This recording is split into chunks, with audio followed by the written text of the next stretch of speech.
Hello everyone, good morning. Today is 15th of September and welcome to the Hindu newspaper analysis discussion. So guys, in the video, we are going to discuss the entire analysis of the Hindu newspaper along with the background and the way forward in the articles. Meanwhile guys, I want to tell you that you can download the explainer PDF from our Telegram channel.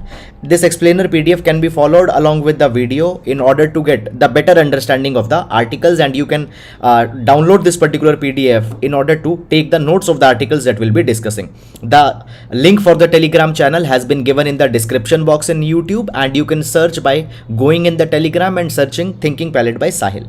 Fine. So let's start, and first of all let's take the overview of the entire newspaper in order to understand that which articles are important for the newspaper. And meanwhile, I wish everybody a good morning who had commented here. Thank you everyone.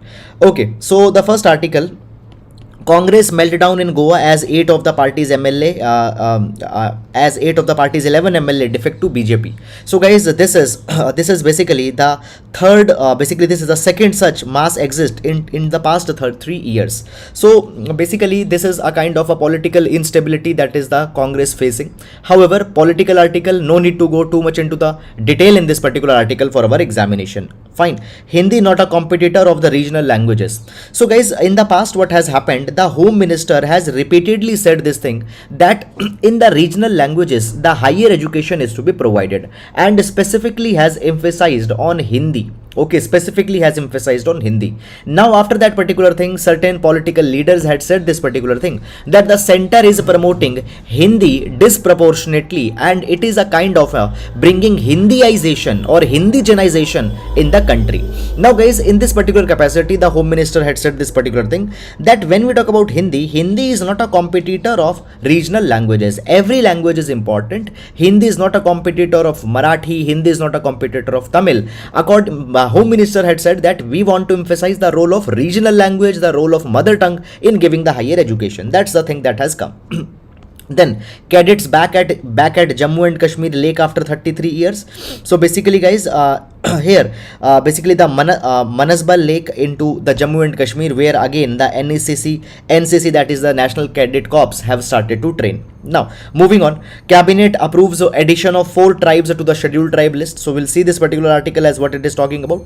BCCI offer bearers can have 2 terms in a row before cool off. So guys, basically the Supreme Court has given a clarification that basically it has given a clarification that basically when we talk about the BCCI president, a person can become the BCCI president for 2 consecutive terms, and after the 2 consecutive terms there needs to be a cooling off period. Okay, so continuously 2 consecutive terms can be held. First term, after that 1 more term, and then there will be a cooling period. Okay, however guys, if a person is being basically, let's say earlier a particular person was president into the state board, into the state association, and now if that particular person wants to contest in BCCI, directly that particular thing can happen. Okay, however, you don't need to go too much into this particular kind of an article, because for UPSC too much details in these particular kind of things are not very much important, BCCI and all such kind of things. Then moving on, after that the city section, fine, the power subsidy on opt-in basis fraud the Delhi, fine, not important for our examination, because the national issues are something which are important. So the tenders, advertisements, fine, etc. have been given, which is not important for the examination. Then guys, moving on in this particular direction, again the regional issues, political issues, regional crime related news, etc. have been given. Advertisements not important. So guys, directly we'll be reaching to the editorial page, and on the editorial page today really good articles have come. First article, the future of old times. So that this article is talking about that how India needs to make sure that the old people, the graying population is taken care of. We'll see this article. Then after that, India's growing water crisis. Okay, the seen and the unseen. So very good article with respect to the water crisis in India. GS paper number 3 will see this particular article.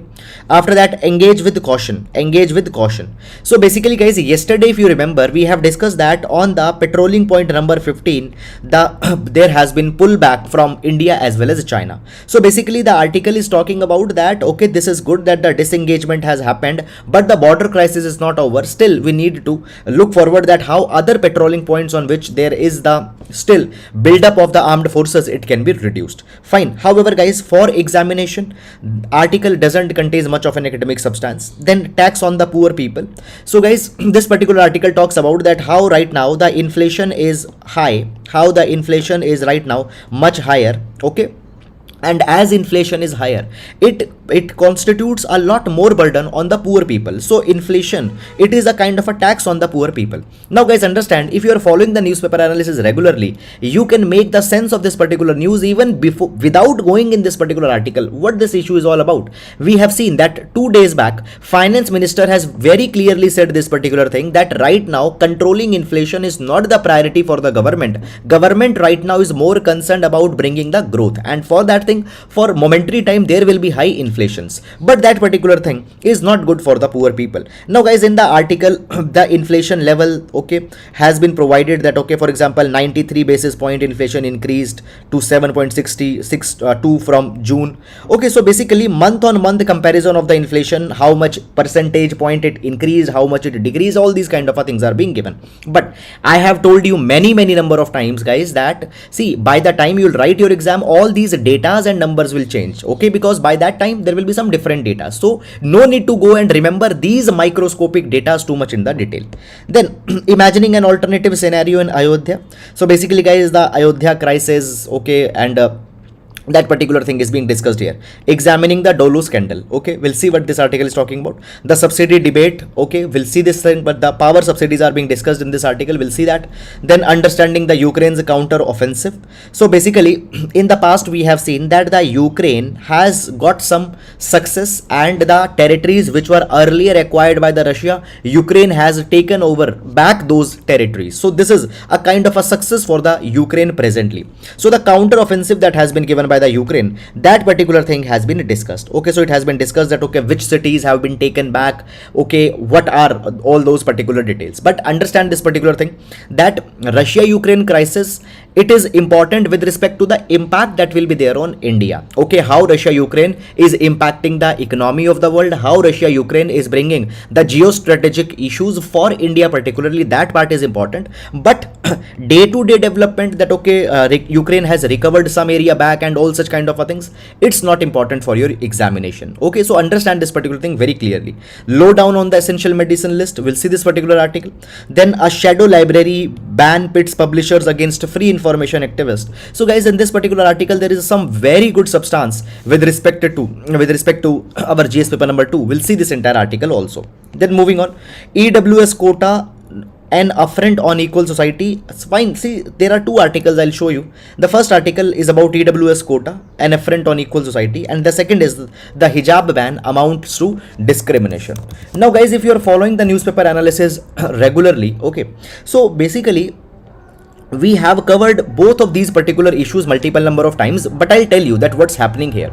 See, right now in the Supreme Court, there are two petitions that are going on. The first petition is talking about the EWS quota, economically weaker section reservation, that was given by the government by the 103rd Constitutional Amendment Act. So Supreme Court is right now hearing that whether that 103rd Constitutional Amendment Act, which provided the reservation, was constitutionally valid or not.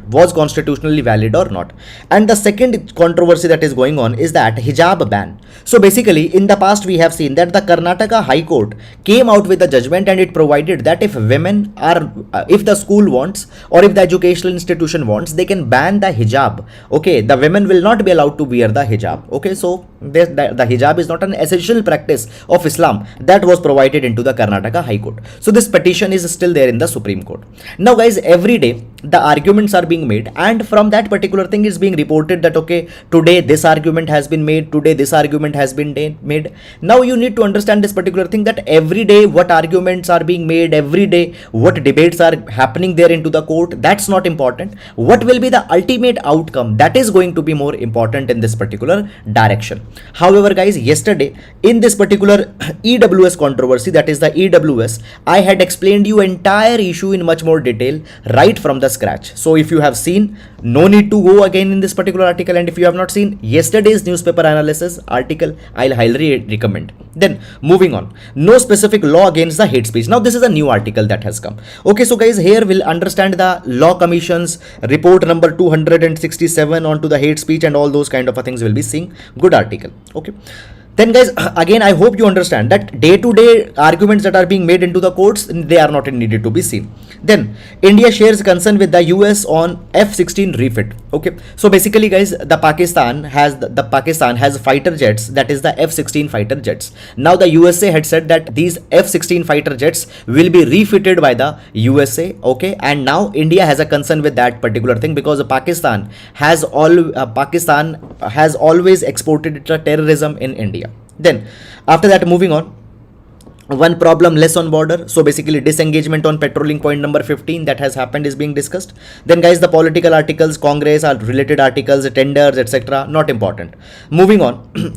Prime Minister may hold bilateral talks with Putin, Raisi. So guys, basically we have seen yesterday that the Prime Minister will be going and will be attending the SCO summit, okay, Shanghai Cooperation Organization summit. So in that summit there might be the bilateral talks between the Russia and Iran. Okay, so understand this particular thing, that basically the Prime Minister will be going there and once this particular thing will happen, whatever the outcomes will be there, we'll see that particular thing. Till then, no sense to follow this particular thing that will happen, might not happen. Okay, so once the SCO summit will now be beginning, we'll see that. Then moving on, after that, union government push for use of Hindi. So basically government has provided this particular thing that the Hindi should be used as a language for communication wherever is possible.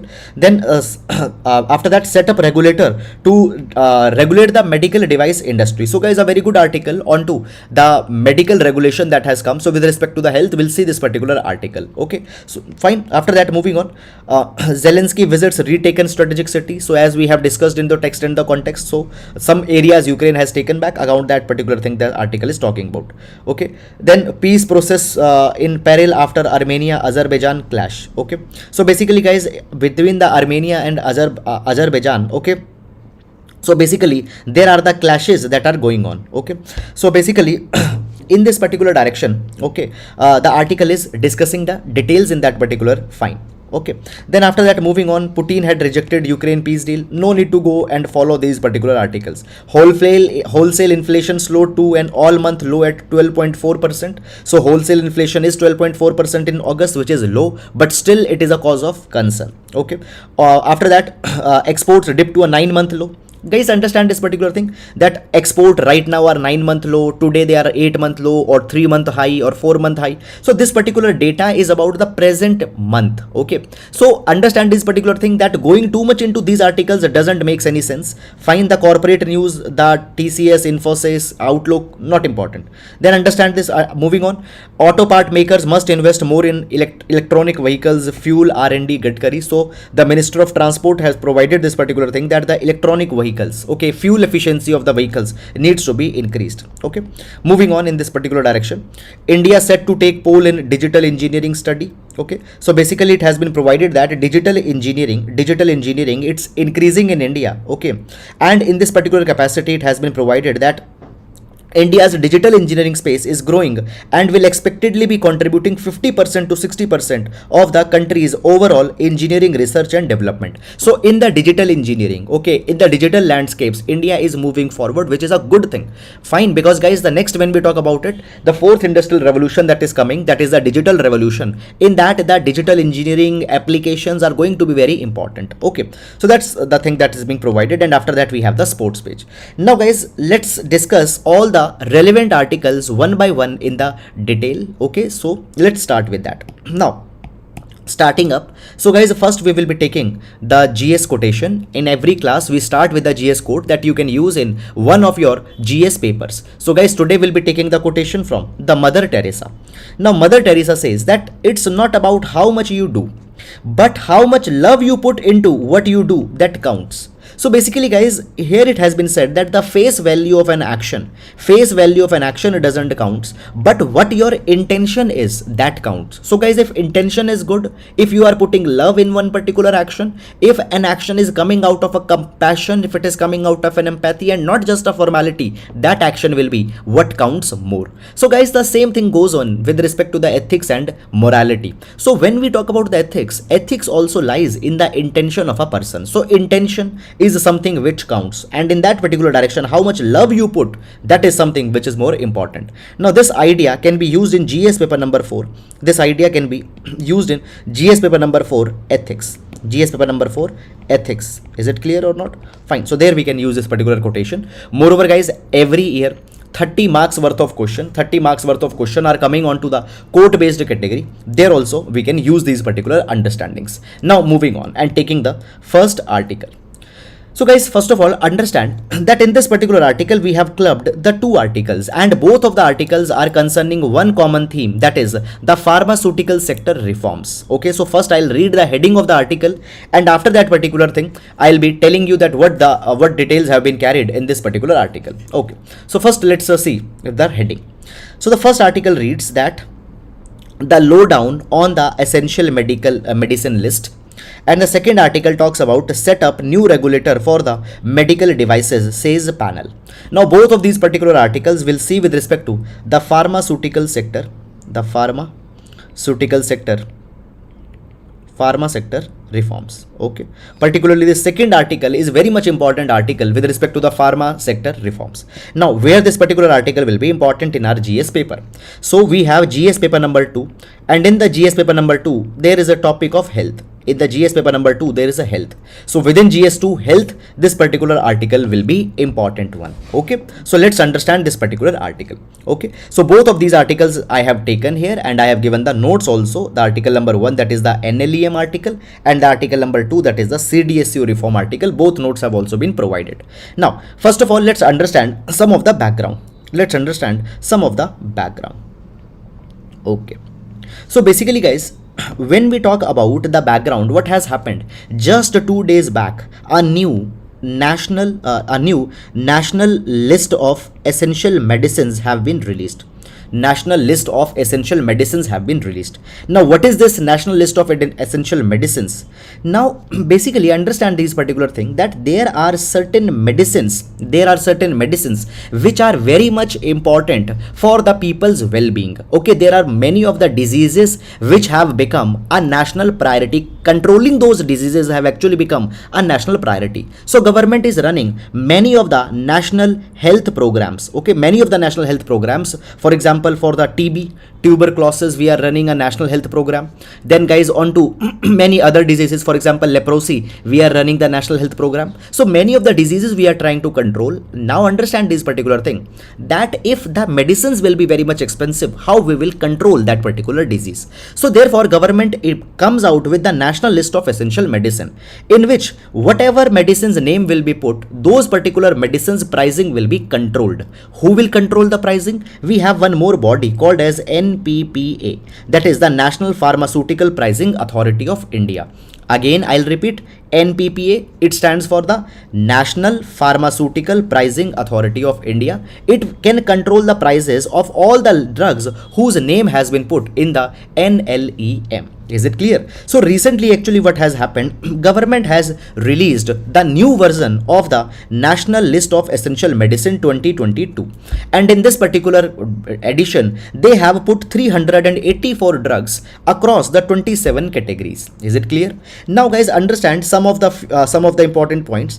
The first time the NLEM, it came in, basically first NLEM was released in 1996. Okay, and then it was revised in 2003, 2011, 2015, and now the 2022 version of the NLEM comes. Now I have told you already this particular thing, that once this national list of essential medicine will be there, all the medicines whose name has been prescribed here, their prices will be regulated by the National Pharmaceutical Pricing Authority. Now what are the logics by which the names are put under this NLEM list? Let's understand these particular things one by one. So basically guys, all the drugs which are useful in treating the diseases which are public health problem in India, those drugs are put in this particular list. Now basically in India we have the Drug Controller General. Now Drug Controller General of India basically provides that which drugs have the proven efficacy. Now let's say a drug effectively deals with a particular disease, so they have a proven efficacy. So only the drugs having proven efficacy and the certification, if it has been given by the DCGI, then those particular list can be added into the national list of essential medicines. So what the parameters are? Number one, okay, listen very carefully. Number one, there needs to be the proven efficacy. Secondly, safety profile, matlab that the drug doesn't bring some severe side effects into the people. Okay, safety trials have been done. If the drug has passed that safety profile test, then it can be prescribed. Then there needs to be the scientific evidence that yes, a particular drug helps in a particular disease. If there is a scientific evidence, then that particular drug's name can be put in NLEM. Then basically that particular drug needs to be comparatively cost effective. Now guys, for treating let's say a disease, there can be 10 different types of drugs. So out of that 10, find one particular drug which is most cost effective, that will be put into the national list of essential medicines. Okay, fine. It should be aligned with the current treatment guidelines. Okay, it should not be banned, it should be aligned with the current treatment guidelines. And one more thing is that particular drug should be recommended under one of the national health programs of India. Now understand that we have multiple health programs. For example guys, in this particular edition, ivermectin, that is a drug, it has been added. Now why ivermectin has been added? Because ivermectin is a part of accelerated plan of elimination of lymphatic filariasis. Okay, it is a part of that. Now you don't need to go and remember these tiny details. Now guys, see, in this particular article, the name of the drugs have been provided, that which drugs got added. For example this drug, all the drugs name have been given. Now these names are not important for your UPSC examination, because obviously you cannot remember the 384 names. Okay, so we need to understand that what is the structure. That is, first of all, there will be the NLEM, then the NPPA can control. Okay, and then we need to see the parameters for which these particular drugs can be added. Now guys, understand this particular thing. Such kind of details that I have discussed here, these kind of things on such lines, a question into the prelims examination can be asked. So please listen very carefully. Then after that, what drugs will not be added into the NLEM? What drugs will not be added? Number one, now understand first of all, what's the logic of adding these drugs? In order to make sure that the drugs are affordable to the people. Okay, sometimes there is a disease, if a drug is very expensive, people cannot afford it. So to make it affordable, it is put into the national list of essential medicine. Now basically when we talk about that particular thing, the total treatment cost is considered and not the unit price of a medicine. What one tablet cost, that is not a concern. What is the treatment cost, for how many months or how many weeks a person has to take the drug, and if he'll take for those entire duration, what will be the entire cost, that is considered. After that guys, understand, fixed dose combinations are not included in this particular list. What are these? Fixed dose combination, FDC. Now guys, fixed dose combination drugs are those in which basically multiple salts are added. For example, there is a very popular medicine, that is a chest and cold. Now that chest and cold, it has different kind of salts which deal with the cold also, which deal with a little bit minor fever also. So fixed drug combination drugs, okay, which have basically multiple salts which deal with multiple kind of a problem. Okay, so that FDC drugs cannot be added. Okay, then if a particular medicine is deleted or if it is banned in India, okay, then that particular, if a banned drug is there, banned medicine is there, that cannot be added into this national list of essential medicines.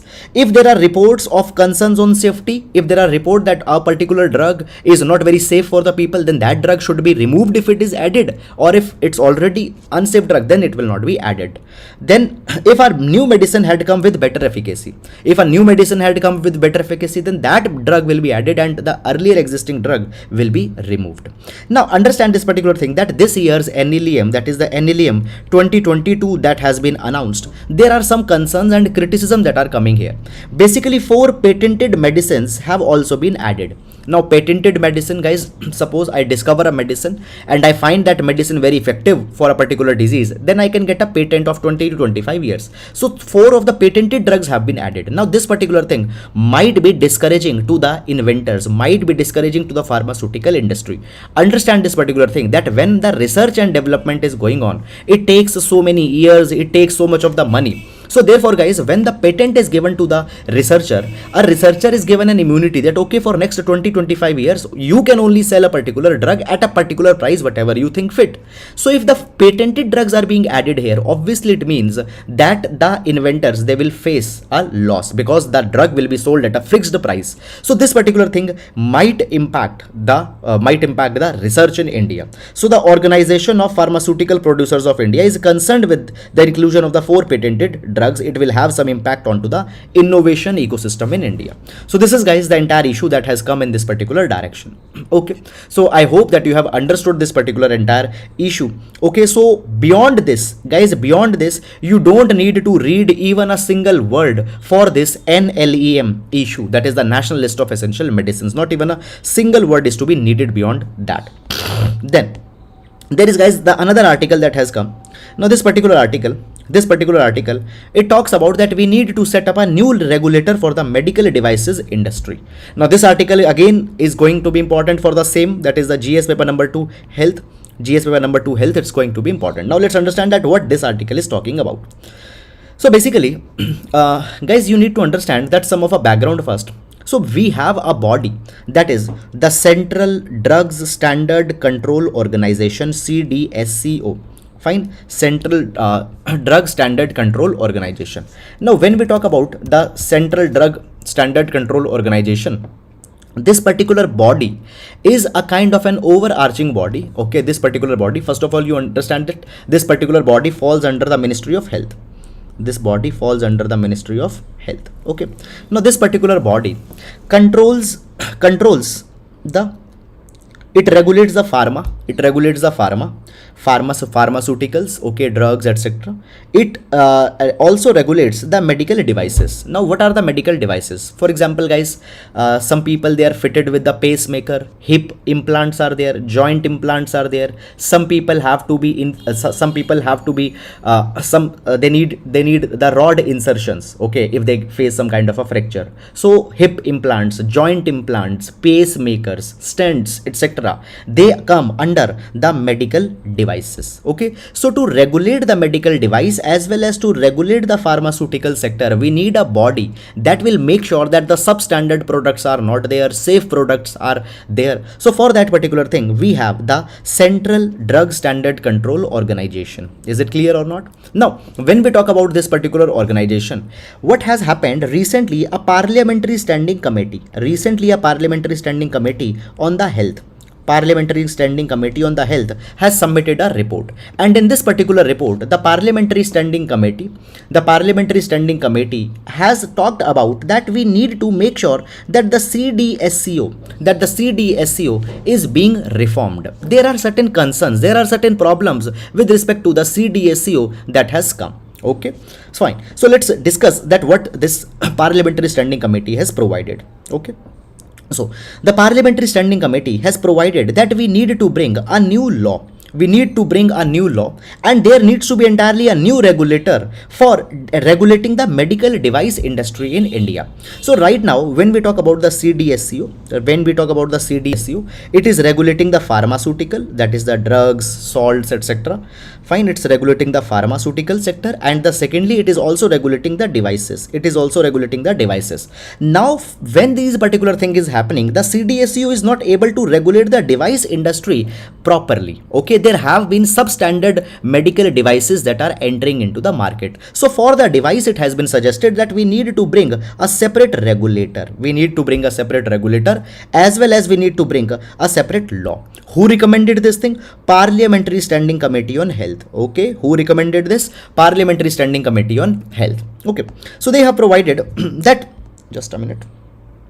So they have provided that when we talk about the country, we have only 18 certified medical devices testing laboratories. Now, what this particular point means? Now, suppose there is a company. Okay, I'll make you understand. Suppose there is a company called as XYZ Corporation. XYZ Corporation. Now, this XYZ Corporation has invented, let's say, a better, effective hip implant, okay, or it has invented a better kind of a coronary stunts that are put into the heart. Now basically this particular device is to be tested. Whether it's effective, whether it will impact the body in some negative way or not. Okay, what is its efficacy? All these particular devices are to be tested, and for that particular thing we need to have the testing laboratories. Right now in our country we have just 18 certified medical device testing laboratories which have been approved by the CDSCO, and these are very less because guys so much of inventions are happening, so therefore the approvals are not being passed in less time. It's taking so much long. So this is a very big problem in the medical device segment of India. So basically this committee, that is the Parliamentary Standing Committee, has also provided this thing that we need to create adequate common infrastructure also. We need to install more and more laboratories which can test these particular devices and implements so that in less time the approval can be given. So we need to develop adequate common infrastructure. We need to develop more accredited recognized laboratories, and in various regions, in the south, in the north, in the east, west, in all the regions, such kind of labs are needed to be established. Is it clear or not? Fine, this is something that has been provided. If we have more number of labs, what will happen? If we have more number of labs, more products will be given approval. There will be the competition that will come in this entire segment, and at the end of the day, the medical devices will become more cost effective. The medical devices will become more affordable. All these particular things will happen. Then after that, we also need to develop the robust IT-enabled feedback-driven post-market surveillance system for the medical devices to evaluate their efficacy. Now, what this particular point means? Basically, suppose Mr. X got fitted with a pacemaker. Mr. X got fitted with the pacemaker. Now pacemaker is a device that is put in the heart of the patients who are suffering some cardiovascular diseases. So let's say Mr. X was fitted with this particular pacemaker device in the heart. Now we need to track the Mr. X from time to time. We need to basically ask from Mr. X from time to time whether that device is performing better. Is he facing some complications after that? Is he fit, healthy or not? So basically what needs we need an IT enabled feedback driven post market surveillance system where we can have a database of all the people who got fitted with the different medical devices. So from time to time we can take the feedback from those people that what's the progress, whether the device is working fine or not, and on that particular basis we can bring other reforms in this particular sector. After that guys, moving on, it has recommended that now the ministry basically it has been provided that the Ministry of Health and Family Welfare should allow the new regulator that will come. Which regulator for the medical devices? Right now the CDSCO is regulating, so the new regulator that will come, it should involve other institutions, for example IISc, that is the Indian Institute of Sciences, CSIR, that is the Council for Scientific and Industrial Research, DRDO. Okay, so CSIR, DIRDO, ISC, other research and development labs, all are to be included with this particular regulator so that all effectively can see the regulation of the devices. Okay, fine. So IIC, that is Indian Institute of Science, CSIR, that is a Council for Scientific and Industrial Research, and DRDO, it stands for Defense Research and Development Organization. Okay, so DRDO is under the Ministry of Defense. Now moving on, after that guidance has also been provided that the multiplicity of regulations. Okay, right now suppose a medical device manufacturer has to take an approval, then there are multiple departments that he has to take an approval from. So we need to have a single window clearing platform, so the innovation can come. Okay, now guys, understand this particular thing. When we talk about India is world's largest basically generic manufacturing nation. Okay, we are the called as the pharmacy of the world. We are called as the pharmacy of the world. We are the largest generic drug manufacturers into the world. Along with that, we also export the medical devices. Indian medical devices are very good in terms of quality and at the same time affordable. But a lot of innovation is not coming. Why? Because clearances are very complicated. So single window mechanism is needed in this particular capacity. Okay, so guys, these are all things I have been provided. Okay, so a very important reform has been talked in this particular line, and the entire notes of all these issues I have provided you here. Okay, and beyond that, you don't need to go anywhere for this particular thing, and it is going to be an important aspect. So when we talk about the health related answers, you can give the recommendations from this particular point. Okay, fine, we'll move to the next article now. Till then, there is one doubt I'll take. Sir, can you discuss preliminary facts about NLEM? Okay, so dear, all the preliminary facts of NLEM, that is how a drug, which drugs will be put in NLEM, which drugs will not come, all have been discussed here. Fine, so you can watch there. Beyond that, no need to go for exam. Okay, one more doubt, is the regional news not important for UPSC? Regional news not important for UPSC because regional news are particularly the political news, crime related news, etc. So not important for PSC. However, if you are preparing for some state specific exam, then that state's news is important for you, for that PSC. Okay. Then guys, next article, the subsidy debate needs to reckon with power. Now this particular article will see with respect to the GS paper number 2, freebie issue. Okay, as well as this particular article will also be seen with respect to the GS paper number 3, issues related to the infrastructure, and at the same time GS paper number 3, issues related to the Indian economy. And when we talk about Indian economy, the subsidy happens to be a very important theme there. So under all these particular things, GS2, GS3, we'll see this particular article. So let's move in this particular article, but before that, guys, we'll take some of a background. Okay, so background, it started basically there was a time few weeks back that every day one article on freebie was coming, and that happened for I think continuously 2 weeks or more. Okay, so freebie became a topic which we were discussing every day like a daily soap. Okay, so basically, Prime Minister recently has mentioned that in India, we are witnessing increasing revdi culture. Now, what's this revdi culture? Revdi culture means that the political parties are promising the freebies, and the voters are getting deviated by these freebies. Now, for example, the revdi culture means that a political party comes to the power and they say that okay, if we will win, we will give everybody a free air conditioner, we will give everybody a hair dryer, we'll give everybody a iPhone. These are the irrational electoral promises that are being made, and these irrational electoral promises that are being made, they are called as freebie. So Prime Minister had called these freebies as the revdi culture and said that the voters are getting deviated by these freebies. Okay, so then neither the political parties should offer these irrational freebies, nor the voters should be deviated by that. So this is the Prime Minister that gave the reference. Then after that, what happened? The Supreme Court also discuss the matter of freebie. At that point of a time, guys, basically a petition got moved into the Supreme Court, and Supreme Court provided this particular thing that basically a petition reached to the Supreme Court, and it said that irrational freebie, it amounts to bribery and unduly influencing the voters. Okay, so freebie is nothing, just a bribery. I am asking you, you give vote for me, and if I'll win, I'll give you an iPhone. So what's this? This is nothing but a kind of a bribery that has happened. So therefore, the Supreme Court also discussed this particular matter, that how to control the freebie, culture that is going on. Now understand that as this freebie issue was going on, there was one more dimension that came out of that. What dimension came out? Very important dimension came out. It was this, that how you'll distinguish that what is a freebie and what is a genuine social welfare program. Many a times, guys, even it has been said that free education, free food, free health, All these particular things have been called as freebie.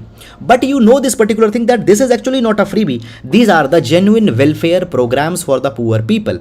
Even the Chief Justice of India at one point of time said that even giving the free shaving kit can mean freebie to a rich person, but it can become a livelihood for a poor barber. So what is a freebie and what is a social justice program? We cannot differentiate between that. Okay, so that is something that's being provided. Okay. Now, so this freebie issue was going on. Now, guys, the Supreme Court also provided that when the freebies are concerned, they are to be seen in the light of national and economic well-being. They are to be seen in the light of the national and economic well-being. Okay. Now, understand this particular thing. Understand one more particular thing I want to tell you here is that basically Supreme Court also provided that an expert committee will be constituted. This committee will be consisting the members of the Finance Commission, members from the Niti Aayog, Reserve Bank of India, and other experts. And these expert members will be discussing that how the freebie culture in India can be rectified. All these particular things have happened in the past. Now, what this article is talking about, this article mentions one very important thing is that basically we have missed one very important aspect in the freebie, that is the electricity subsidies. Now, how the electricity subsidies are type of a freebie? Let's understand this particular thing. Now, what happens? The state governments are giving the subsidized electricity. They are giving the subsidized electricities to certain people, for example farmers. Okay, so farmers are being given highly subsidized electricity at the rate of, let's say, rupees 1 per unit, and even less than that in some of the states. Very subsidized electricity are being given. So this is also a kind of a freebie. You could have, if let's say the normal tariff is 8 rupees per unit of electricity, now the price that is being charged by certain sectors, farmers, some other type of a household, some industrial clusters are there. So if there less prices are being offered, obviously that subsidy is also a type of an indirect freebie that is being given. So this is an issue that has not been discussed a lot. Now, in this particular capacity, guys, if we see the data, it has been provided that some of the states, for example, the state of Rajasthan, Punjab and Bihar, they are spending over 80% of their entire subsidy expenditure on the power sector. Okay, so whatever their subsidy expenditure is, 80% of the subsidy they are giving only for one sector, that is the power sector. Okay, the subsidized power electricity that they are giving. Okay, now in this particular capacity, we can see here this particular graph. Okay, now guys, pay the attention here. This is the Punjab, then the second one is Rajasthan, then we have Bihar, then we have Madhya Pradesh, and then we have Chhattisgarh. So here the different elements on which the subsidies are being given, it has been discussed. Now understand this particular thing, that this yellow, that yellow one, it is industry, then this red one, it is power. So if we see the Punjab, 82.7% of subsidy that is being given by the Punjab, it is for electricity. When we talk about Rajasthan, 96% of subsidy that the Rajasthan is giving, it is only for one thing, that is power. Then Bihar, 82% of subsidy, 82.8% of subsidy that they are giving is going only for power sector. So out of total subsidies, 82% subsidies are for power. Then in Madhya Pradesh, out of total subsidies, 34.5% subsidies are for power. Okay, in Chhattisgarh, it's around 40%, 38.9%, 39%. So what's the issue? Issue that we are discussing here is that majority of subsidies are going only for one sector, that is electricity subsidy. So when electricity subsidy is there, you are giving cheap and affordable and very subsidized electricity. That is also kind of a freebie that is being given to a particular set of voters, and it is putting the state finances under burden. Recently, guys, a Reserve Bank of India report got released which provided that right now the states are having the debt of more than 15 lakh crore rupees, and many of the state governments, now the debt to GSDP ratios have become very much dangerous. I'll write it here, debt to GSDP. GSDP stands for gross state GSDP. GSDP stands for gross state domestic product. Okay. Now, what is your debt and what is your GSDP? That is, what is a state's GDP, and in comparison to the state's GDP, what is their debt? These ratios are becoming very much dangerous. High debts are there. Why? Because of the expenditure that are being done onto the subsidy. So understand this particular thing, that whenever we talk about the freebie debate, when we are talking about the subsidies that are being given, we need to be very much concerned also about the subsidies being given onto the power. They are also type of a freebie that has been there. Okay, so this is all guys about this particular article. Fine, and a very good article. I hope that you have understood it, and now we'll move to the next article. Okay, moving on.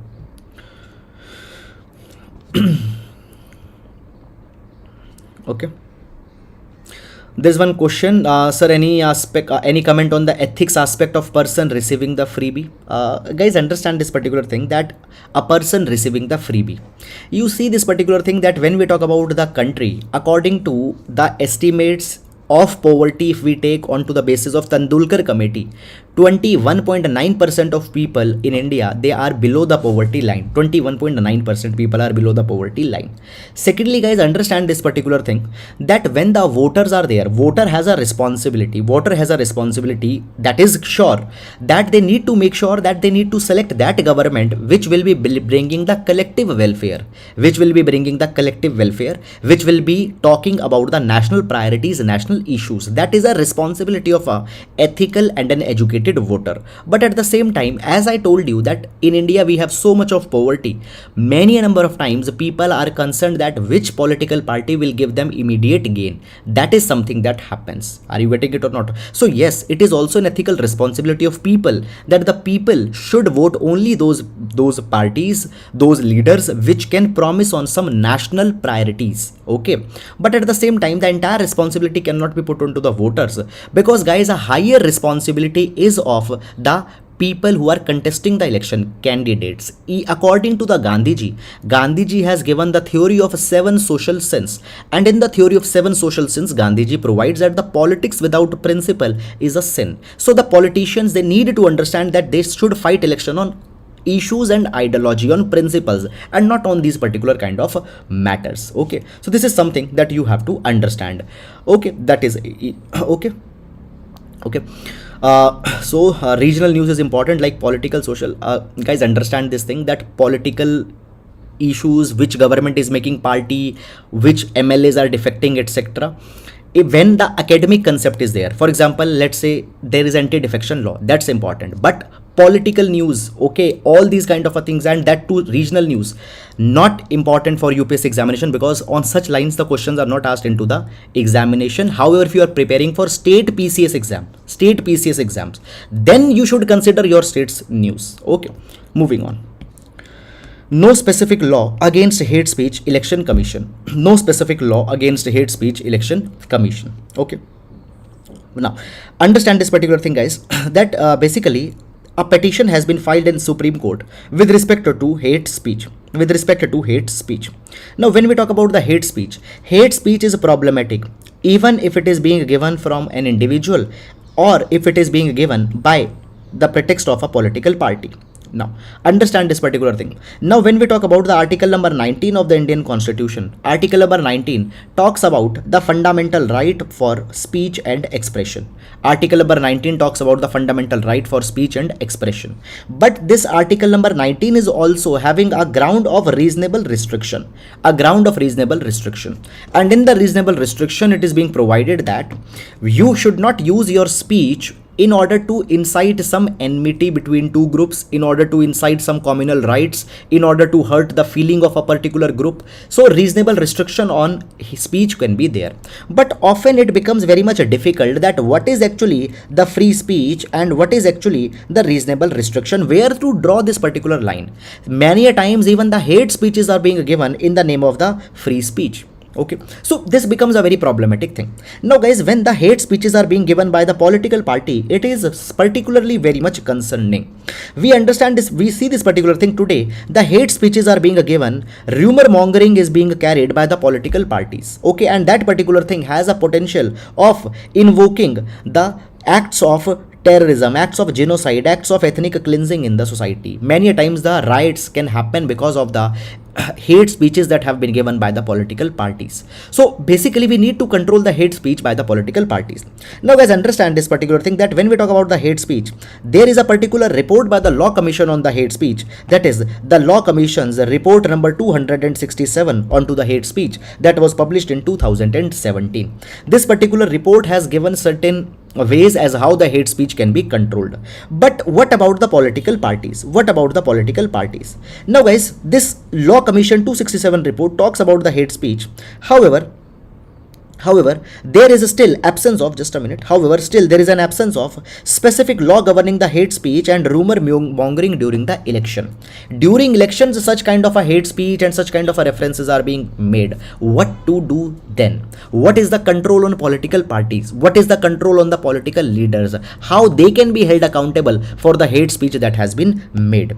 Now, in this particular direction, first of all, guys, there is an important judgment of Supreme Court that I would like to tell you.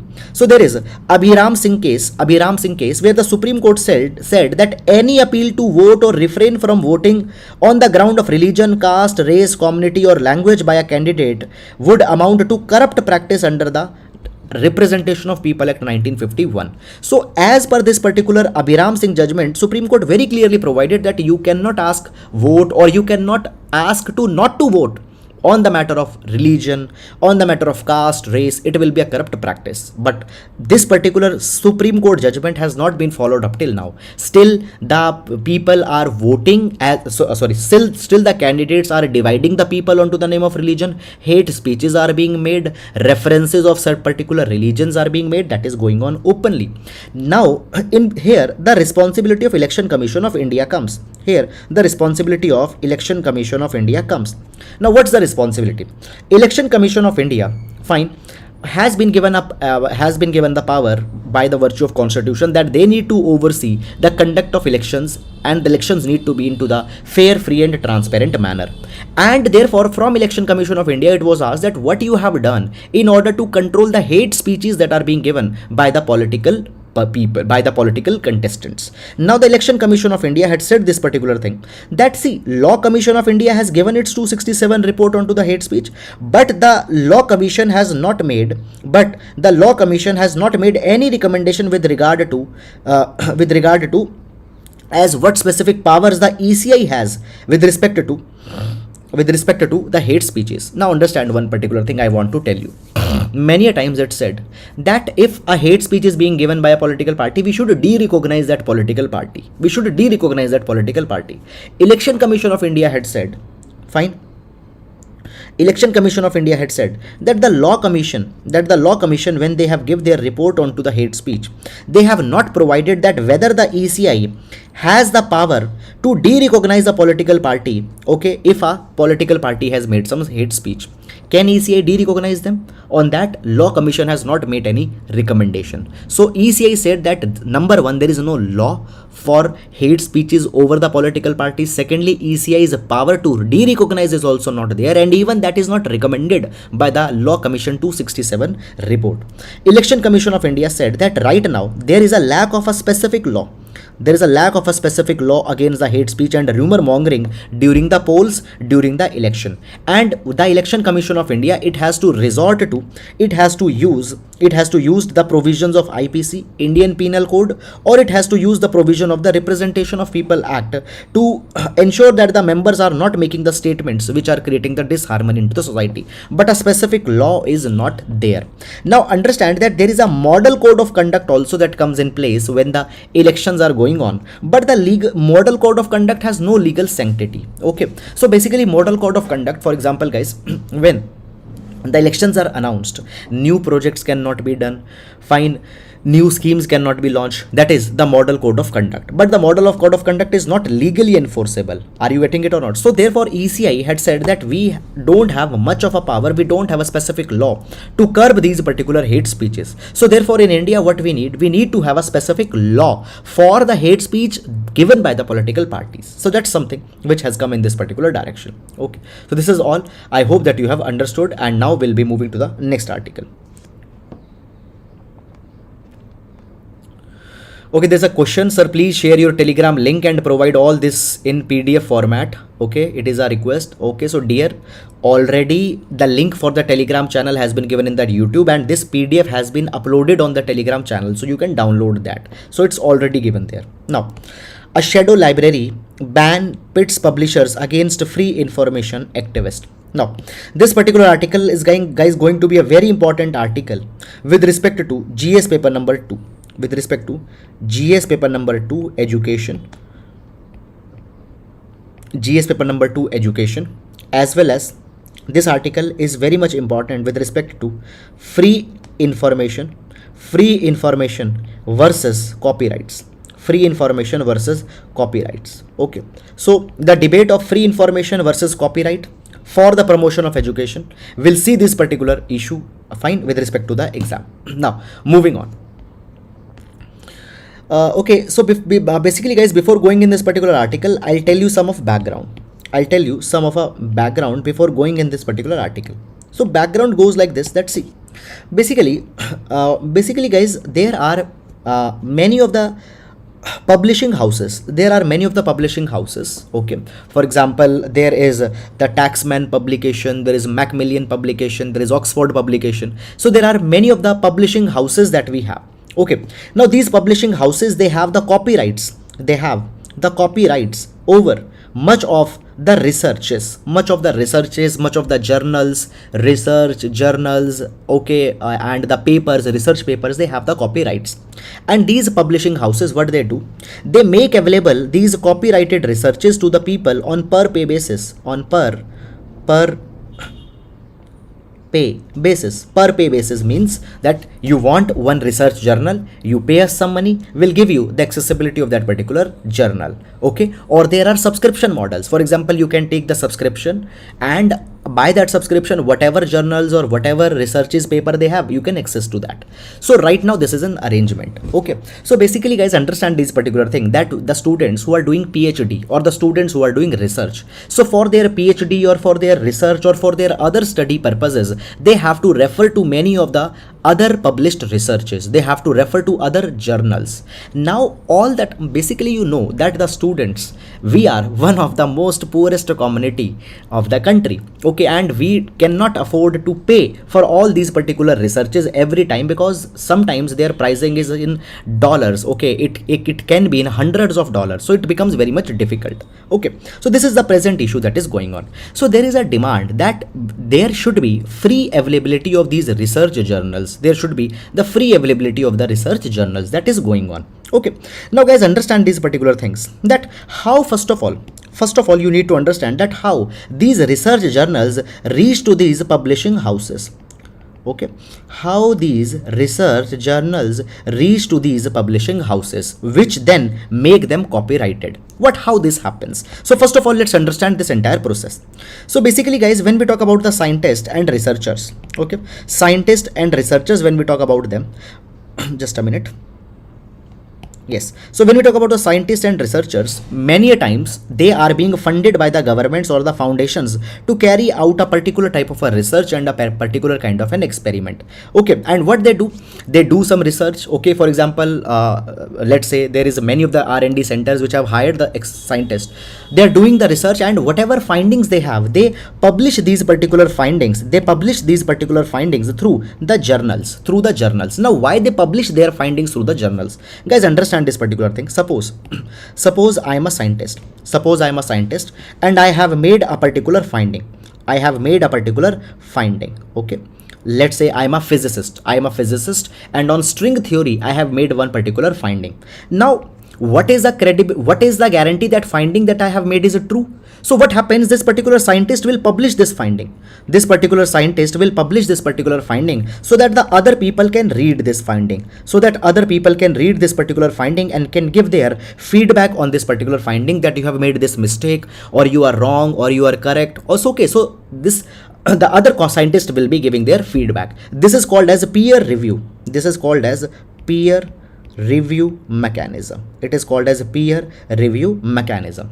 Now all this particular thing is happening in the scientific community. So basically guys, this is a kind of a collaboration, this is a symbiotic relation that goes on.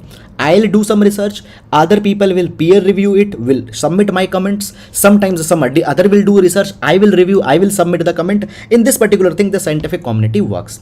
Now guys, suppose I have done some finding and I published this particular finding for peer review, and everybody said that yes, whatever finding you have done, that is correct, and this particular finding becomes a kind of a, let's say, breakthrough. This particular finding, let's say, becomes a kind of a breakthrough. Okay, now guys, in between, when the publishing house was there, what publishing house will do? Publishing house will take the rights of all this particular finding in their own name. Publishing house will say that okay, from now this finding, now this particular research is copyrighted by us. So publishing housing will take all their rights, and then the publishing house will provide that particular finding to some other person who wants to read, some other person who wants to read in the way of subscriptions. Fine, it will be paid. Now guys, in the old times, what used to happen? Okay, so all these particular things I have written here also, you can read that. Okay, you can read that.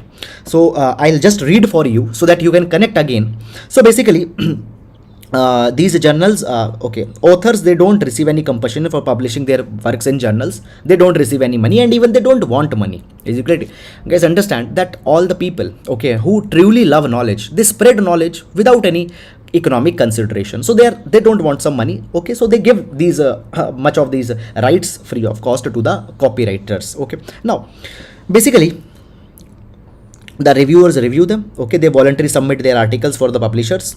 Okay, they submit their articles for publishers to get them peer reviewed. These reviews are unsung heroes who go through preprint scientific articles for free and share their comments. Okay, once approved for publishing, the publisher who runs the journal gets the article's copyright transferred to itself from the author.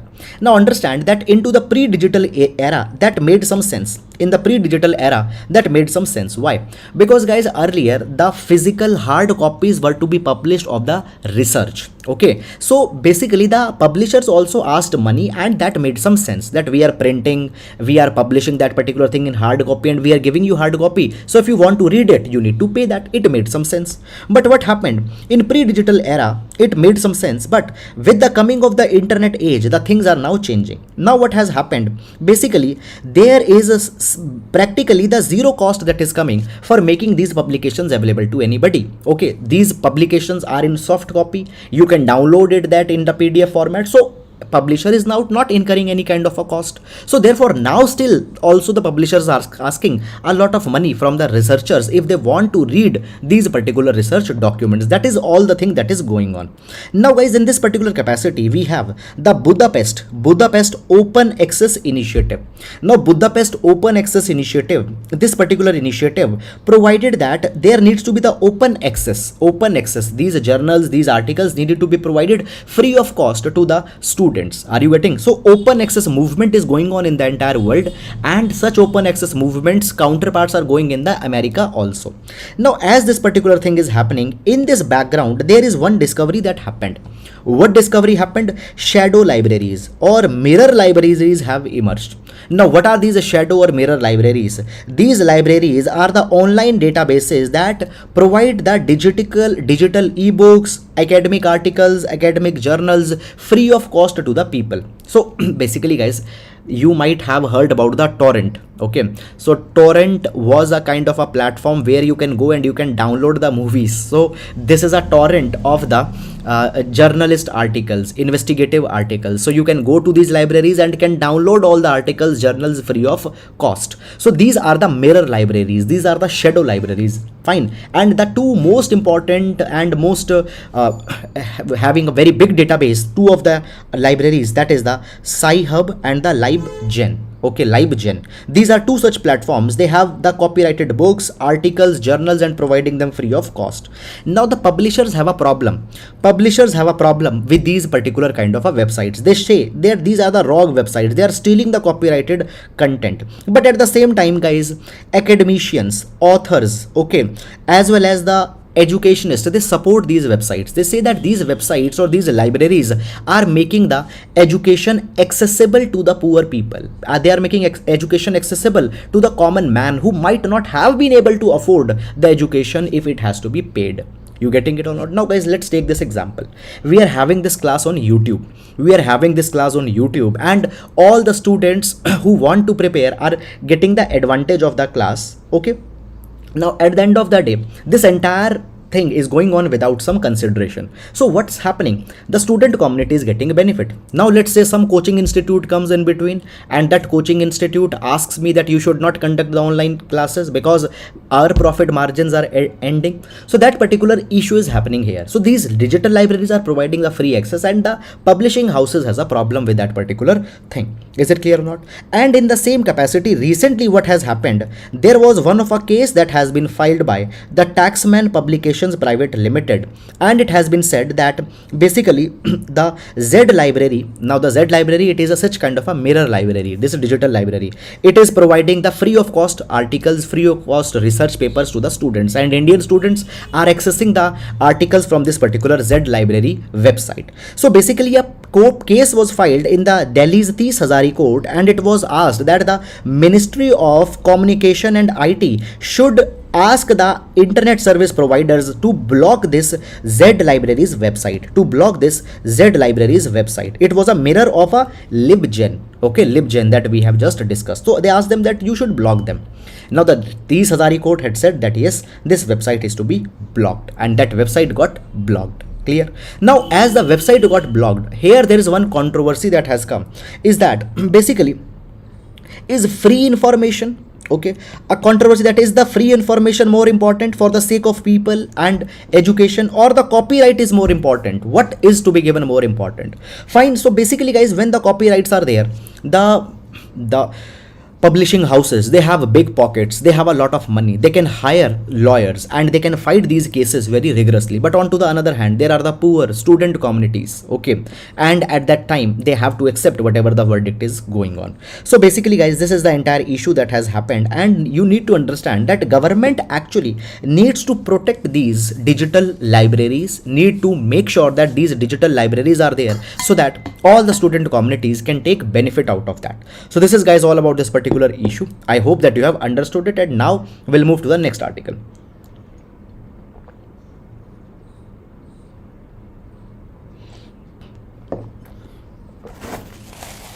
Okay, now the next article, the future of old times in India. Now this particular article will see with respect to the GS paper number 2, social justice. GS paper number 2, social justice. Within the social justice, the issues related to the elders, issues related to the elderly population in India. We'll see this particular article. Now moving on, the future of old times in India. Okay, now by basically guys, this particular article talks about that the social security measures, social protections are to be provided to our old population. Okay, now first of all, it has been provided that guys, when we talk about India, in India the life expectancy has increased from 32 years in the 1940s to 70 years today. Okay, as the life expectancy has increased, more people are getting old, more people are becoming old, and we need to take care of these old people in India. Basically it has been provided that when we talk about India, fertility rates have reduced from 6 children per woman to just 2 children. Women have been liberated from the childbearing, child care. Okay, all this particular thing is happening. Now guys, understand this particular thing. Fine, I want to just tell you one particular thing just on a side note. See, according to United Nation Population Fund, okay, it's written as UNFPA. Okay, so UNFPA. Okay, we call it as United Nations Population Fund, but it's written as UNFPA. So according to UNFPA, year 2020 to 2040 will be the golden window of India. it will be the golden window of India. Why golden window? Because during this particular time, India will have the demographic dividend. During this particular time, India will have the demographic dividend. It means that a substantial portion of our population will be young. Today, if I tell you the average age of India, it's 28 years. Okay, so we have substantial young population. It will contribute in economic activities, and therefore India will achieve the economic advantages. This is one thing, but at the same time there is one more side of picture also. At the same time there is one more thing also, that by 2040 we will also have substantial old population also, because these young people within the span of next 20 years or 25 years will also become old. So we'll also have the old population, aging population, grey population. Basically guys, according to the recently released United Nations World Population Report, it has been provided that the graying population will be consisting 16% of the global population. It is being provided. Now what are the data with respect to the India with respect to the graying population, old population? It's being provided that basically today the share of the elderly people in India, okay, I'll use other color pen so that you can see the share of the elderly people in India, that is the people of 60 years, their share was 9% according to 2011 census, but their number will increase to 18% by 2036. But their population will increase to 18% by 2036. Who gives this particular data? Data is given by the National Commission on Population. Now always understand this particular thing guys, that in your answers, substantiating your answers with the data, with the keyword, with the report, Supreme Court judgment also always plays a very important role. And for the data, if you are giving the data, make sure that you are giving a reference, okay, from where you have taken the data. So according to the National Commission of Population, our old population will reach to 18% by 2036. Moving on. Now guys, at the same time it has been provided that the old population as they are there, okay, they are suffering with the problem of depression. They are suffering with the problem of depression. They are suffering from the problem of mental health. According to a research that has been done by the Abdul Latif Jamil Poverty Action Lab, that is the JPAL. Now the JPAL, it is a very important research organization. So according to the JPAL's research organization, Abdul Latif Jamil Poverty Action Lab's research, it has been provided that mental health is going to become a very big problem amongst the elderly people. It is becoming a very big problem. According to the JPAL lab, people above 60 years of age, 30% to 50% of people out of them, they are suffering the mental health problems, they are suffering the depression, okay, the symptoms, the depression, okay, they are higher in the women, okay. So this is a very big problem that's there. Now moving in this particular direction, basically understand that when the older people are there, we can solve their problems to an extent. How we can solve their problems? By providing them some cash transfers, by providing them some kind of a cash transfers, okay. Now what's the cash transfer? You give them old age pension, you give them old age support. So by the cash transfers we can solve that particular problem. It has been said that the cash can help to cope many of the health issues. The cash can help to cope many of the health issues, okay. It can protect them from destitution. Now understand this particular thing, that when people will become old, at that point of a time they need a lot of money for their medical care, they need money for food, many such kind of a thing. So cash transfers can help. Now already government of India is running many initiatives in this particular thing, and the most important is the National Social Assistance Program, NSAP, National Social Assistance Program. Now the National Social Assistance Program, it is being run by the Ministry of Rural Development. Under this particular program, what happened, the old people who are below the poverty line, they are provided the pensions. But understand that as per this National Social Assistance Program, the people, okay, the data, it's a 20-year-old, okay. So basically 20 year back there were certain people who were made eligible into the NSAP, and those people are being basically catered. What actually I mean to say, listen, I'll explain you with the help of an analogy. So basically there is a poverty line. Now the people below the poverty line, they are called as BPL, and people above the poverty line, they are called as APL, above poverty line. Clear? Now guys, the poverty line has been put at a particular number. The poverty line has been put under a particular number. But this particular methodology we have not revised from the past 20 years. And by that particular thing, what happens, basically the people, many of them are not getting the intended benefits. So basically there are, moreover, the contributions that are being done. These contributions were decided 20 years back. Now 20 years back, it was decided that 200 rupees per month will be given. 200 rupees per month will be given under the NSAP by the central government. Okay, and the widows, for them 300 rupees per month will be given. Now you see this particular thing.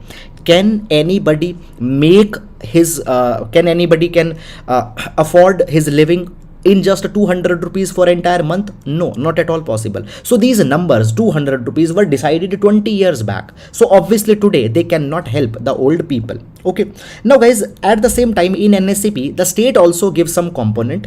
Now what has happened, the state government has enhanced their contribution. Are you getting it or not? So today state government, let's say if they are giving 2000 rupees pension, center government is just constituting 200 rupees, 1800 rupees are being given by the center government. This is something that is issue that's going on. So basically the state governments are doing good work. They have achieved 75 to 80% of coverage, but at the same time guys, there is one issue that has come in this particular direction. Now what's the issue that has come?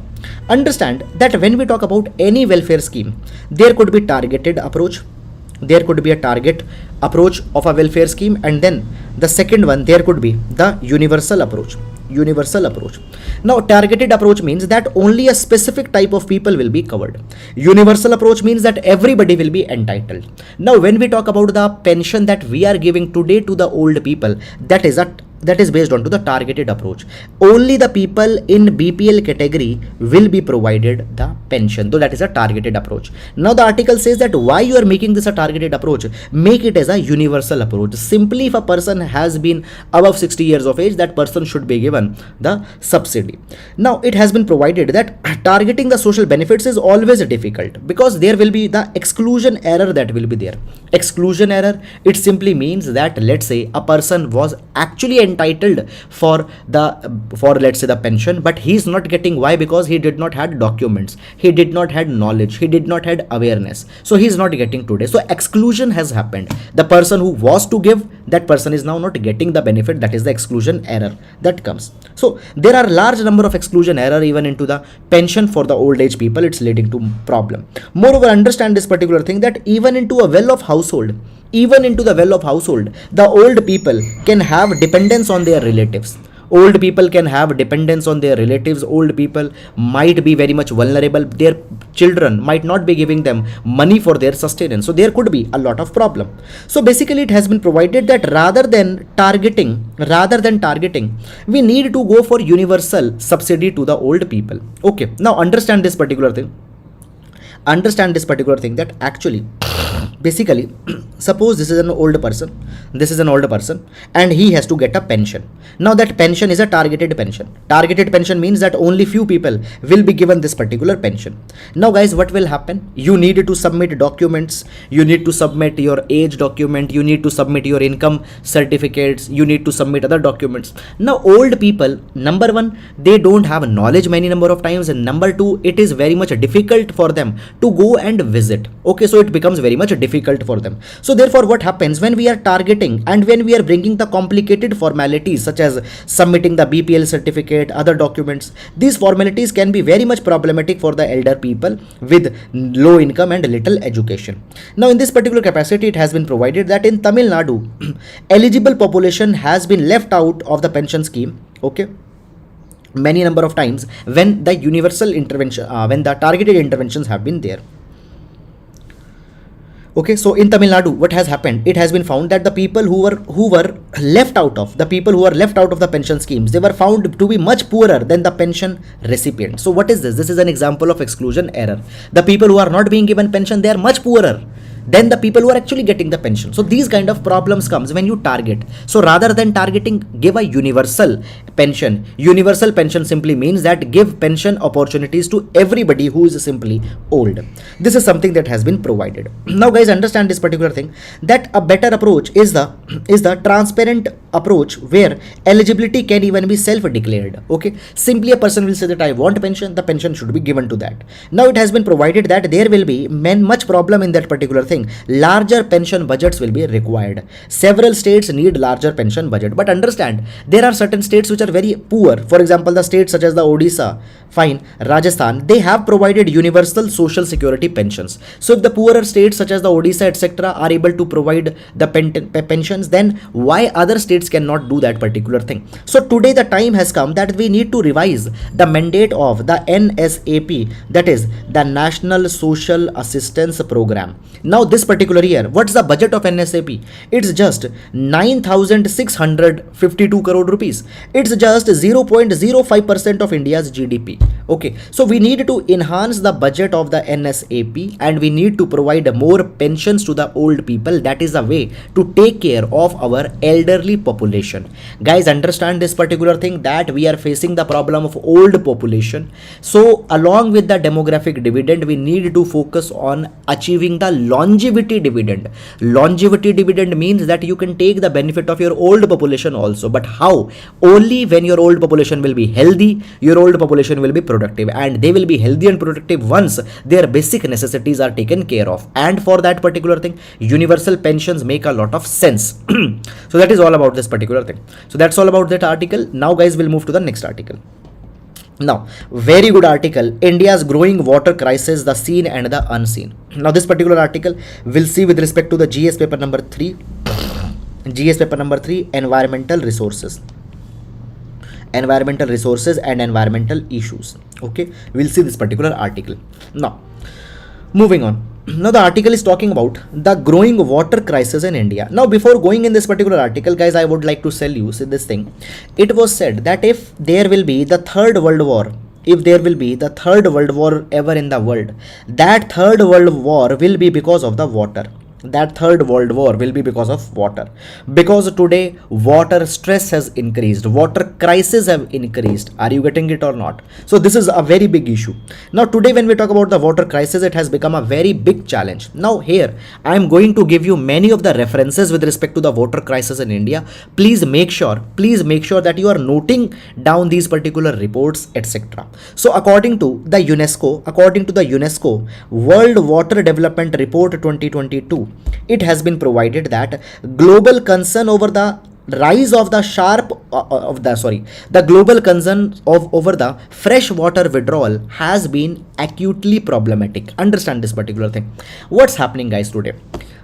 You might be seeing this particular thing, that today water crisis has become a problem. People don't have water. What they are doing? They are installing a submersible pump. Okay, and they are drawing the water from the groundwater. People are drawing water from lakes. They are drawing water from rivers. Much waters are being drawn from these fresh water sources, and by that particular thing, these fresh water sources have come under a lot of pressure. And who says this particular thing has been said by the UNESCO's World Water Development Report of 2022. Fine, again we'll read. According to it, it has encapsulated global concerns over the sharp rise in freshwater withdrawal from the streams, lakes, aquifers, reservoirs, and it is increasing further the water stress. Now, according to, basically it has been provided that coping with the water scarcity was a theme of the World Water Day in 2007. So in 2007, there was a concern that the water stress is increasing and we need to control that. But today it has become a reality. Today the water stress has become a reality and we need to urgently deal with this particular thing. So basically, according to the water report, this is another report. Who releases this water report? It is released by the Food and Agricultural Organization under the United Nations. This particular report provides that there is a silent crisis that the world is facing, and in this particular silent crisis, millions of people are being deprived of their right to water. Okay, they are not able to sustain their livelihood because simply they are not able to get the water's accessibility. So basically, guys, these reports should be quoted in your examination because they are very much instrumental in able to give you good marks. So there is a very big problem that's coming. Now guys, according to reports, what's the status of water stress in India? So according to the global drought risk and water stress map, okay, again I'll repeat, global drought risk and water stress map, it has been provided that basically India's western part, India's central part, and the parts of peninsular India are highly water stressed. There is a lot of pressure in these particular regions. Why there is water stress? Because we have drawn much more fresh water. The water table has went down. According to Niti Aayog's Composite Water Management Index of 2018. Okay, now Niti Aayog releases the Water Management Index, and in that particular thing it provides that what areas are suffering the water stress, water crisis, etc. So according to that particular thing, it has provided that we need to take care. Right now we are facing the worst water crisis in the country. 600 million people are facing the water shortages, acute water shortages. 600 million people, it is a big deal. 600 million people are facing the water crisis. Who says? India's own Niti Aayog. Clear? Now understand this particular thing, guys, that when there is a water crisis, for example, let's say there is an urban city, and in this particular city there is a water crisis. What we'll do? We will draw the water from the river and will use the water from the urban areas. Okay, and what is happening? Basically, sometimes, guys, now you see this particular thing. Suppose there is a river. Now please pay attention here. I want to tell you this entire concept. Suppose this is a river. Okay, now the river water is diverted through canals. The river water is diverted through canals into the villages. The villages need this particular water for the irrigation purposes. They need water for the agriculture purposes and all these kind of things. Now, if in urban area there is a water stress, what will happen? The water will be diverted from the rural areas to the urban areas. And when there will be no water into the urban areas, villages, etc., they will face the water scarcity. They will face the water stress. So basically, whenever there is a water crisis that happens, what we do? We transfer the water from the hinterland, upper catchments, or drawing it from the stored surfaces. Okay, or what we could do? We go for the transboundary transfer of the water between rural and urban areas. We transport the water from rural to the urban areas, as had happened in this particular example that we have seen. So this is something that we are going on. Now guys, it has been provided that it leads to many of the problems. Transboundary water system status and trend report was released by the United Nations. And according to this particular report, there are the many challenges that comes here. So basically, for the transporting of the water, what are the challenges that are there? Three type of challenges are there. Three type of risks are there when you transport water from one region to another region. Let's say from the rural region to the urban region. Number one, biophysical challenges. Now understand this particular thing, guys, that when you are transporting the water from one region to another region, now water profile is not same of all the waters. Some waters are more alkaline, some waters are more acidic. Okay, water profiles are not same. The chemical composition of waters are not same all the time. Now when the water from different areas are being brought, they might bring the problem of toxicity along with that. So there are biophysical challenges that will be there. Okay, socio-economic problems will be there. Why socio-economic problems? Guys, understand this thing, that suppose you are diverting the water from rural area to urban area. Now the rural area will not have water for irrigation, they'll not have water for agriculture. What will happen? Rural areas or villagers are being treated differently. Okay, so socio-economic challenges will happen. The rural areas, the people here will become more poorer because their crops will fail, and urban area people will be given more attention. It will lead to a socio-economic challenge. And then third will be the challenge of governance. Now what's the governance challenge? You know this particular thing, guys, that India is divided in many of the states. There are the blocks, there are the municipalities that are there. Now understand that when you are drawing more of a water, what will happen? Interstate water disputes will happen. Intrastate water disputes will happen. Now we see all the time that, for example, Karnataka and Tamil Nadu. Let's say when we talk about the North India, there is a Satluj Yamuna link canal, SYL canal issue between Haryana and Punjab. Almost all the states are having the water disputes, water crisis. So there will be governance challenges also that will be there in India. Now, according to the census of 2011, urban population in India is accounting 34% of population, and urban population is going to increase. By 2030, it has been provided that by 2030, 40% of our population will be urban population, and by 2050, 50% of our population will be living into the urban areas. Who says this particular thing? Again, the data is important. The report's name is important. Who says this thing? This is said by the World Urbanization Prospect Report 2018. Fine. World Urbanization Prospect Report of 2018. So as urbanization is increasing, the demand in urban areas will increase, and more water from the rural areas will be transported. Okay, so water use in urban areas will increase. Okay, so this will be a new issue that will come.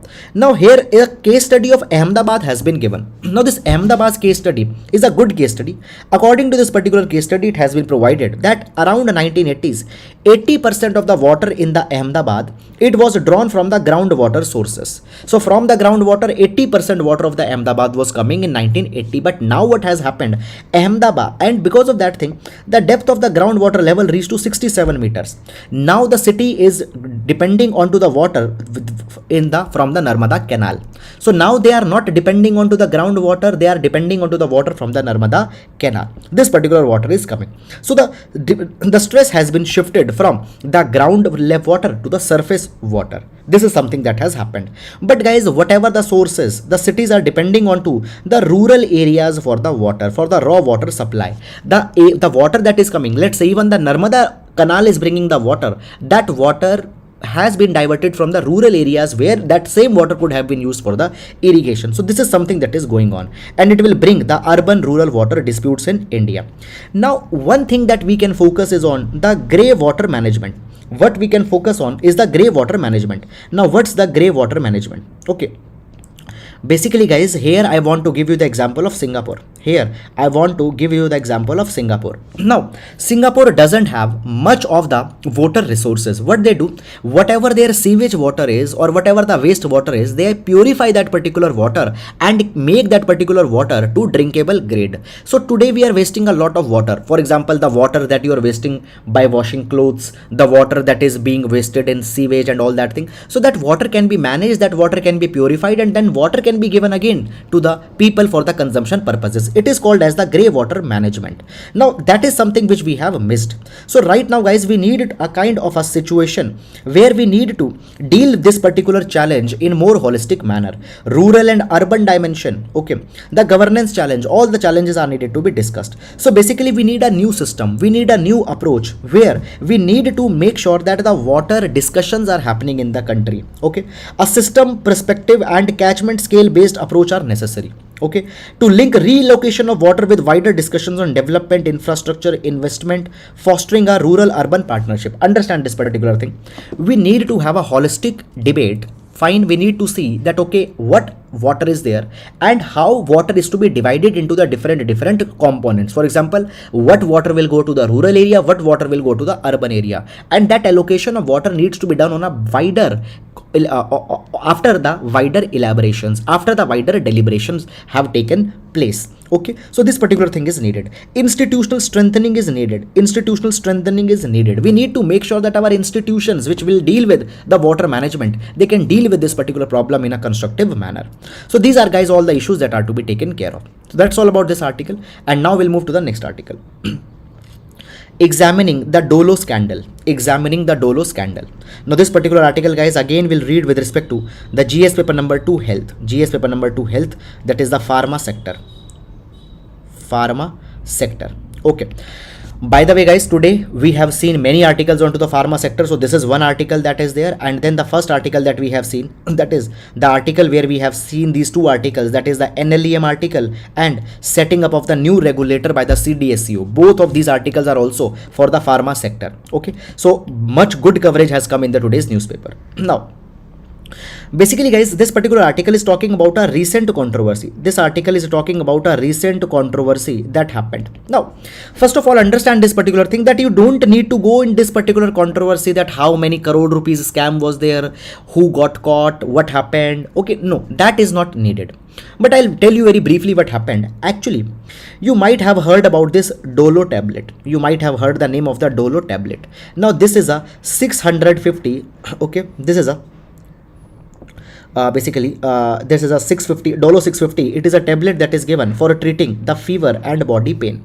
This is a tablet that is given to treat the fever and body pain. So this is 650 mg tablet. Okay, you might have heard about that. So basically this particular tablet, it is manufactured by the Micro Labs, and Micro Labs has given the freebies. It had given gifts up to 1000 crore rupees in 1 year to the doctors to promote the Dolo 650. Okay, so that the Dolo 650, so that the Dolo 650 is prescribed by the doctor. You go to a doctor, the doctor, I am having fever, doctor will go say that go and take this Dolo 650. So 1000 crore rupees freebie was given. Now understand this particular thing, that actually the Dolo 650 is being promoted. Even sometimes the fever could be treated by given a 500 mg paracetamol tablet. But apart, you are not giving 500 mg paracetamol tablet, you are giving the Dolo 650. Why? Because the doctor has incentive. Now this particular thing is not good from the health point of view of a people, and this particular practice is going on in most entire pharmaceutical sector. So the pharma sector, they give money to doctors, and doctor prescribe particular kind of medication that happens. Now what can be solutions in this particular direction? So guys, the article has talked about controversy, why happened, how much bribe was given, okay, and all those things, not important for exam. We need to talk on solutions and problems. So always understand that your approach with respect to the examination will need to be very precision based. Okay, just guys, I'll take 10 seconds and I want to tell you one very important thing. UPSC, it's not what is to be read. UPSC is what not to be read, because guys, there is so much of the cheap content that is available on the internet by the name that it is a UPSC content, and aspirants, when they start preparing, they don't know, because nobody knows. Okay, even I don't knew when I started this UPSC, but we get to know after a period of times. So over the span of these 10-12 years, okay, we have learned a lot that what actually UPSC demands and what UPSC doesn't demands. So guys, when the UPSC is there, your preparation needs to be very precision oriented. Only academic substance is to be seen. You don't have capacity to fill your brain with irrelevant things, controversies, scandals, scams, viral videos. No, not at all needed. Now coming back to the article. So basically understand these things, that when we talk about these kind of instances, there can be a way forward that can be suggested. What can be way forward? Way forward is like this. Number one, doctor needs to be given a very clear directive by the Ministry of Health and Family Welfare that they need to promote the drugs without the brand names. They need to give a salt name. Okay, now guys, understand this particular thing. There are the generic drugs, and then there are the branded drugs. Now the branded drugs and generic drugs and branded drugs, there is a difference, that they are sold, the generic drugs are sold under a name of a salt, and branded drugs, they are sold under the name of a company. Okay, now when we talk about the generic versus branded drugs, understand this particular thing, that doctors often prescribe the branded drug such as Dolo 650. They are not selling the generic drug because they don't have any margins there. So what we need to do, number one, the doctors need to prescribe the drugs without the brand name. Generic drugs are to be prescribed. That is to be a default practice. Doctor should not be given that opportunity. This is one thing. But guys, then what will happen? The medical stores will get a discretion. Then what will happen? The MR, medical representatives, pharmaceutical companies, they will go to the medical stores and they say that, okay, when a patient is coming and asking a drug by the name of a salt, you give this branded drug. Then the discretion will go to the medical stores. Then what will happen? Okay, so if doctors are not able to recommend a certain brand, pharmacist will get incentive to recommend that particular brand and they'll earn money. Now in this particular thing, guys, we can introduce a flat dispensing fees. Now what is this flat dispensing fees? This concept is very much popular in the USA. Now understand this particular thing. You know this particular thing. Suppose there is a medical store. let's say there is a medical store, Batra Medical. Okay, let's say there is a Batra Medical Store. Now the Batra Medical Store, okay, you go to Batra Medical Store and ask a medicine. There are, let's say you ask for a medicine which is having a particular kind of a salt. He has two options. He can give you drug A, he can give you drug B. Two medicines having the same salt. Okay, which drug he will give? He will give that particular drug which will give the highest margin. He will give you that particular drug which will give the highest margin. Now guys, this particular margin can vary. Sometimes margin can be 30%, 40%, sometimes margin can be up to 80-90%. So on the basis of margin, the drug will be given. So what can happen? The companies can reach to the medical store and can tell that medical store person that okay, you sell our drug, will give you 80% margin. So to curb that particular thing, there needs to be flat dispensing fees that is to be brought. Flat dispensing fee. Now what is the flat dispensing fees? It means a fixed margin that a person can make over every drug. Okay, for example, if you are doing a billing of 100 rupees, after deducting all your cost, after deducting all your expenditure, you can just make a margin of 10 rupees or 15 rupees. So there are flat dispensing fees. Okay, that is needed to be introduced in India onto the lines of USA. So this is something that can be done. So this is, guys, I think a very excellent suggestion that has been given in this particular direction. Okay, so that's all, guys, about this particular article. And now we'll be moving to the next article. Cabinet approves addition of 4 tribes to the scheduled tribe list. Okay.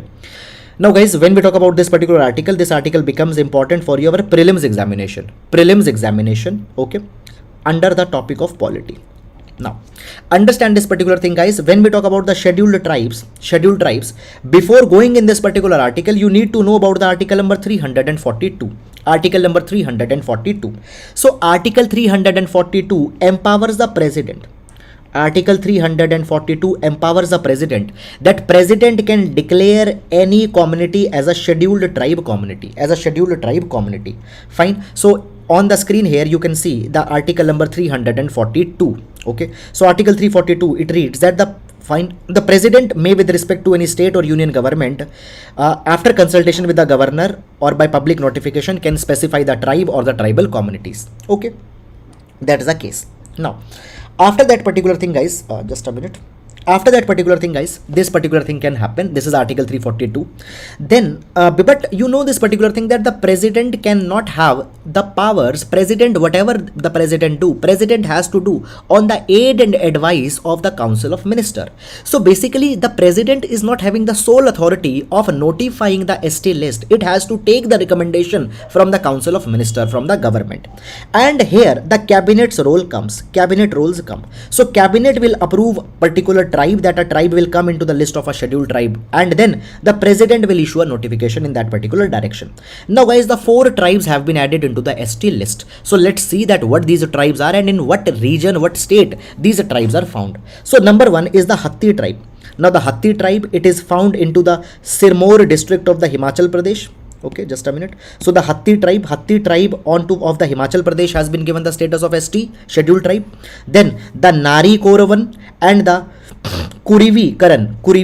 Okay, so the red color, I'll repeat, Nari Koravan and Kurivakaran hill tribe, it is in Tamil Nadu. So they tribe have been given. And then the Binjia tribe of Chhattisgarh, they have been listed, and this Binjia tribe is found in Jharkhand. So 4 tribes have been given the status of scheduled tribe. Now once they become scheduled tribe, they are entitled to all the constitutional protections that should be given to the scheduled tribe. So guys, for the scheduled tribe, provision is made in which article? 342. Okay, so 4 tribes, again I'll repeat their names so that you can understand this particular thing. I'll erase that and again I'll highlight.